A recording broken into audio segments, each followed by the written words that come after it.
Et bien bonjour, bonsoir, j'espère que vous allez bien, c'est Flo, aujourd'hui on se retrouve enfin pour parler du chapitre 289 de Blue Lock. Avant que la vidéo ne démarre, je vous le rappelle, si vous voulez soutenir la chaîne et sur les prochaines vidéos, n'oubliez pas de vous abonner. Et donc c'est parti pour ce chapitre qui reprend la suite directe du précédent. On se souvient la dernière fois, on s'était arrêté là où Isagi et Kaiser faisaient comprendre finalement à Ness qu'il devait arrêter de jouer au foot. Et donc là, évidemment, on va être dans la continuité de cela, on va continuer là-dessus. Mais cette fois-ci, on va un peu plus se focaliser sur Kaiser qui va parler avec Ness et lui faire comprendre que finalement, s'il continue de jouer comme ça, à vouloir jouer pour les autres, avec sa mentalité, là comme ça, de ne plus être utile finalement sur le terrain, il doit arrêter de jouer au foot. Ness va le dire ici, moi je déteste ça, le football. En fait, je suis là parce que je voulais faire de toi le meilleur du monde. Et ce à quoi Kaiser va répondre, tu ne ressens rien d'autre que ça actuellement sur le terrain.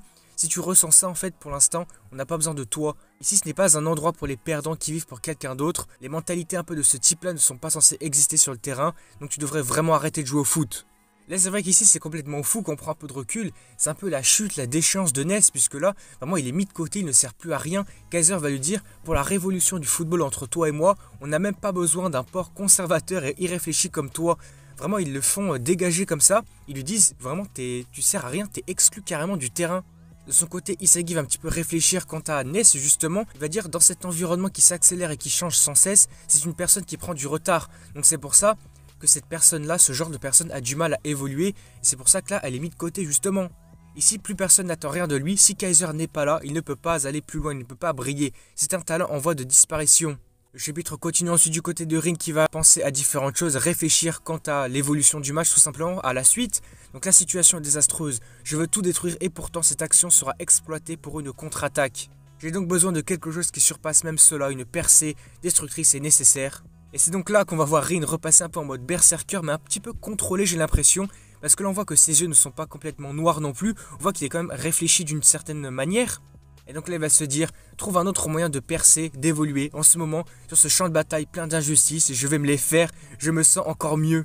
Allez on continue, le match va reprendre avec une touche de Kiora qui fait la passe à Isagi. Isagi récupère le ballon, il fait tout de suite une passe à Kaiser pour avancer en duo.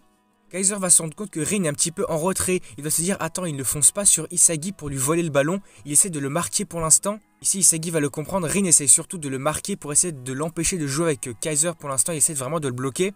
Ça va être illustré juste après. Isagi dit que leur style de jeu était basé sur les passes, donc entre lui et Kaiser. Donc maintenant, ça va être limité. On voit vraiment sur l'image que les deux personnages sont un petit peu bloqués, mis à l'écart l'un envers l'autre. Et c'est comme si vraiment il y avait une limite entre eux, qu'il y avait un gouffre, une sorte de mur qu'ils ne pouvaient plus franchir.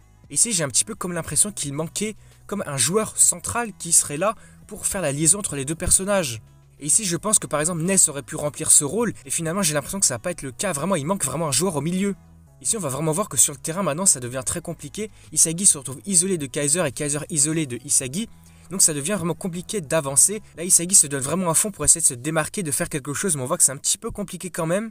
À ce moment-là, on voit que Isagi va réussir un petit peu à se déplacer et à avoir une ouverture pour pouvoir avancer. Et donc, il va réussir à se décaler un tout petit peu. Là, on va voir que Kaiser, qui est en possession du ballon, va réussir à faire un truc de fou. Il n'avait jamais fait ça. Donc, on voit avec son œil du prédateur, il va faire un Kaiser Impact Cross Magnum.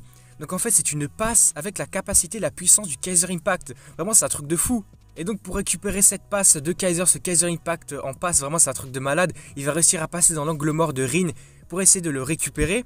Mais là, notre grande surprise, vraiment, c'est un truc de fou. Je sais pas comment Rin fait. Rin est en état de flow, berserker, tout ce que tu veux. Et il arrive à anticiper les mouvements du ballon. Cette fameuse passe mystérieuse qui sort de nulle part, on va dire, de Kaiser quand même. Il arrive à l'arrêter. Et même là, Isagi et Kaiser sont tous les deux choqués, puisqu'ils se disent, mais comment il a réussi à lire ça? Ils viennent de créer cette situation-là. La passe que Kaiser vient de faire, il l'a créée de toutes pièces en quelques secondes. Il ne l'avait pas faite avant. Donc là, c'était vraiment des événements qui ne pouvaient pas être prévisibles. Là, on ne sait même pas comment il a fait Rin. Mais justement, attention parce que le chapitre va se terminer là-dessus, sur la dernière page. Je disais que tout n'était pas prévisible, mais finalement, on va nous montrer le pourquoi du comment. Pourquoi Rin a réussi à prévoir ces mouvements-là. En fait, Rin est en état de flow, berserker, tout ce que vous voulez. Mais là, il a réussi à débloquer l'œil du prédateur.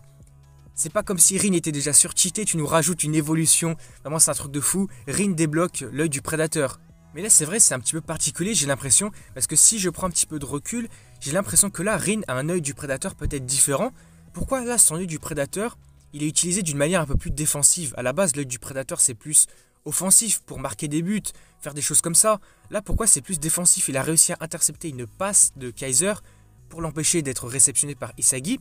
Mais donc là c'est peut-être particulier, c'est peut-être différent. Ou au moins peut-être que l'œil du prédateur peut être modifié, peut être utilisé d'une manière un peu différente. Tu peux un peu changer ça, un peu comme la métavision, tu peux l'utiliser un petit peu plus de manière défensive ou légèrement offensive. Mais c'était plus ça l'œil du prédateur justement. Et là c'est peut-être quelque chose à voir, à développer par la suite. Et donc voilà, le chapitre va s'arrêter là sur le renouveau de Rin qui débloque l'œil du prédateur. Vraiment c'est un truc de fou. Isagi qui est choqué, qui est vraiment surpris de voir que Rin évolue encore. Il n'arrive pas à se heurter à des difficultés, vraiment à se heurter à un mur. Il évolue toujours, vraiment c'est un truc de fou. Donc le chapitre s'arrête bien ici, on apprend qu'il n'y a pas de pause la semaine prochaine, ça c'est cool. Le génie fait une explosion inattendue. S'ils ne parviennent pas à surpasser la bête, ils ne pourront pas marquer le but final, les mots de l'auteur à la fin. Et donc la suite dans le prochain chapitre, la semaine prochaine, dans Blue Bad Boy. Non, vraiment ici ça hype beaucoup, vraiment j'ai hâte de voir la suite la semaine prochaine, donc ça c'est cool, pas de pause, c'est vraiment sympa. Du coup voilà, si la vidéo vous a plu, n'hésitez pas à liker, à commenter, à partager comme d'habitude. N'hésitez pas à me faire part de vos avis dans les commentaires concernant ce chapitre, concernant la nouvelle passe de Kaiser, vraiment c'est un truc de fou, le Kaiser Impact en mode passe, vraiment c'est un truc de ouf. Et puis surtout le fait que Rin débloque l'œil du prédateur. En fait le truc c'est surtout que Rin était déjà super fort, là tu lui fais débloquer l'œil du prédateur en plus, vraiment il lui fait atteindre des sommets de fou.